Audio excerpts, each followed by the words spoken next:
বেশ গায়ে গতরে ইলিশ নিয়ে নিয়েছিলাম, বেশ বড় বড় সাইজের ইলিশ। দেখেছেন তো? আহা, এইরকম ইলিশ বাজারে যা এসেছে, দামটা একটু সস্তা ছিল, তো এই ইলিশ মাছ তো নিলাম।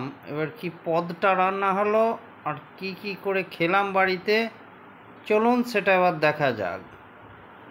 এবার একটু যে দেখছেন একবারে সুন্দর ইলিশ মাছ, এরকম একটু ভাত দিয়ে মেখে খাবো। ইলিশ মাছ ভাজা এরকম বর্ষার দিনে এটা খুবই প্রিয় আহার।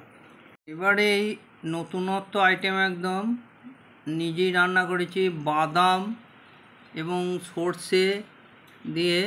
এই বাদাম সর্ষে ইলিশে এরকম একটা মুড়ো নিয়ে নিয়েছি।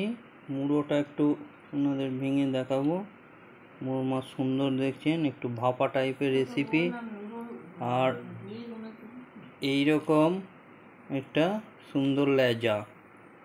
এবার একটু এটা মেখে খাবো।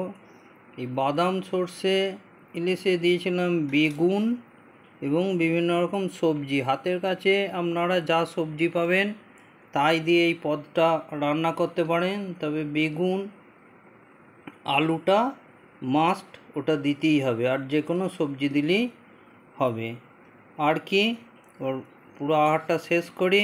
সকলে সুস্থ থাকবেন, ভালো থাকবেন।